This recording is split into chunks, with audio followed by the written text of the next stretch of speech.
अस्सलाम वालेकुम to all. हया और कम बोलना ईमान की शाखें हैं और दुनिया की मोहब्बत हर बुराई की जड़ है। दुनिया बदतरीन होती जा रही है, बुरे लोगों से ज़्यादा होने की वजह से नहीं, बल्कि अच्छे लोगों की खामोशी की वजह से। मर्द का ज़्यादा हंसना उसके वक़ार को बर्बाद कर देता है। इंसान की इंसानियत उस वक्त ख़त्म हो जाती है जब वो दूसरों के दुखों का मजाक उड़ाना शुरू कर देता है।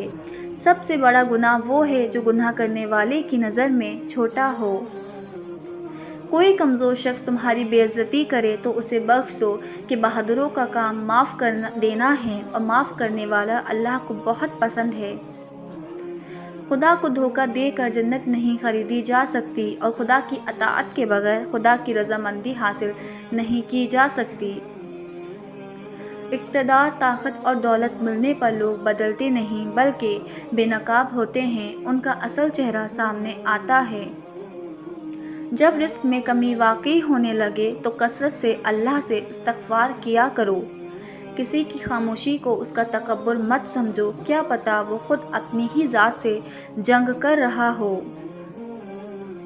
बेनमाजी को कर्ज ना दो, क्योंकि जो अल्लाह का कर्ज अदा नहीं करता वो तुम्हारा कर्ज कैसे अदा करेगा। अपनी जवानी के धोखे में मत आना कि ये अनकरीब तुमसे छीन ली जाएगी। लोगों में सबसे ज़्यादा ताकतवर वो है जो अपने गुस्से पर काबू पा सकता हो।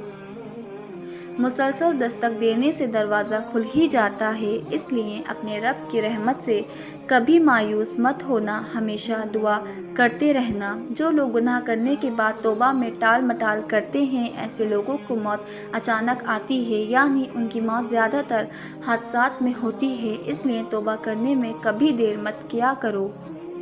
जब अक्लमंद बूढ़ा होता है तो उसकी अकल जवान हो जाती है, और जब जाहिल बूढ़ा होता है तो उसकी जहालत जवान हो जाती है। जब भी वक्त मिले अपने माँ बाप के साथ बैठ जाया करो, क्योंकि माँ बाप के साथ गुजारा हुआ वक्त क़यामत के दिन तुम्हारी निजात का बाइस बनेगा। कोई तुमसे भलाई की उम्मीद रखे तो उसे मायूस मत करो, क्योंकि लोगों की ज़रूरियात का तुमसे वाबस्ता होना तुम पर अल्लाह की अनायत है। कंजूसी की दोस्ती से बचना, क्योंकि जब तुम्हें उसकी सख्त ज़रूरत होगी वो तुमसे दूर हो जाएगा। उस अल्लाह से डरते रहो जिसकी सफ़ात ये है कि अगर तुम बात करो तो सुनता है, अगर दिल में रखो तो वो जानता है। जो ज़ात रात को दरख्तों पर बैठे परिंदों को नींद में गिरने नहीं देती, वो ज़ात इंसान को कैसे बेयारो मददगार छोड़ सकती है। मुझे ताज्जुब है उस शख्स पे जो अपनी बुराइयों को जानता है, लेकिन जब उसे बुरा कहा जाए तो नाराज़ हो जाता है। ये दुनिया भी कितनी अजीब है, ईमानदार को बेवकूफ़, बेईमान को अक्लमंद और बेहया को खूबसूरत कहती है। Thanks for watching. If you like my video, so like, share and subscribe. Until next time, Allah Hafiz.